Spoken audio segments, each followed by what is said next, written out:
Hey everyone, I'm Jade Black, welcome back to my channel. Today I'm talking artwork again, specifically text techniques. This is something I did mention before in one of my earlier videos. This is helpful for more than just graphic designers. This is helpful as a musician if you want something really specific from your designer. So when you make a really cool piece of artwork or have a really good concept, it can be really hard to think about how the song name or album title or whatever will fit in. There are a lot of ways to work with this and they're often really quick.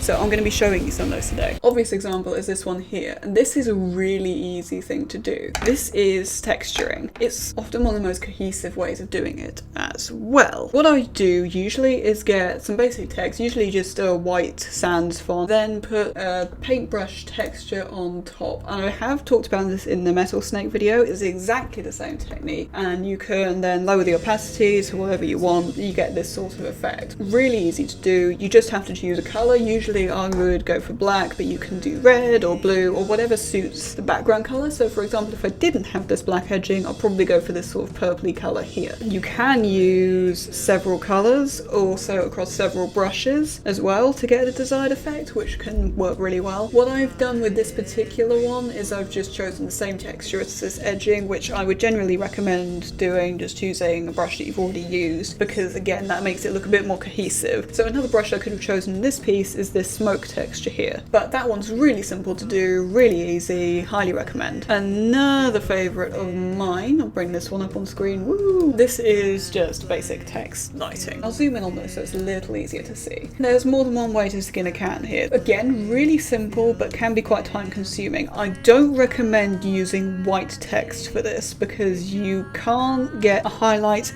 and a shadow on white text very easily. I recommend going for a very light grey if you're aiming for white, but you can do this with any colour. So all you really need to do is take the tops of your letters like I've done here. You can see there's kind of a line there where I've got this white highlight, and there's kind of a line here where I've got this darker grey shadow going.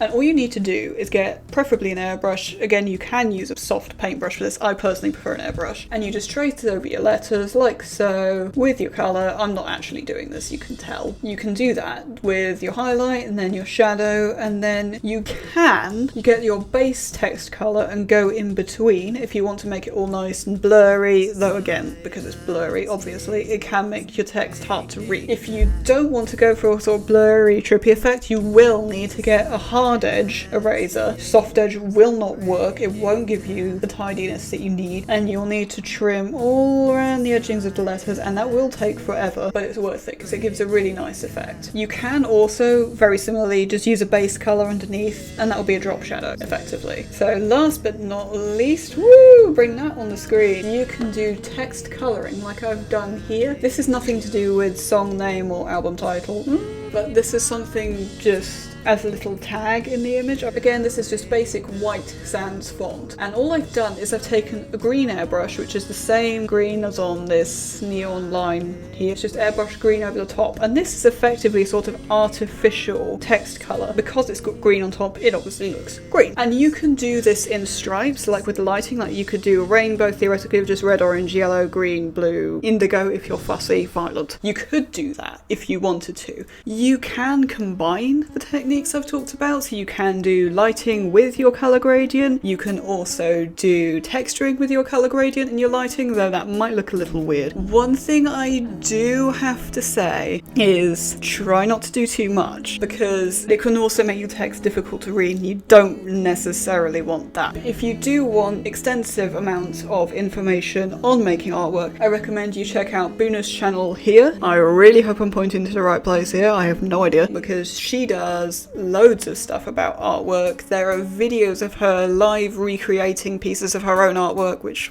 I'm sure is a total nightmare to do. That's a really good way of seeing exactly how things are done. That's all from me for now, so links to Buna will be in the description, also my social media if you want to follow me on there to stay updated on Instant. That is the best place to do so. Have a good one.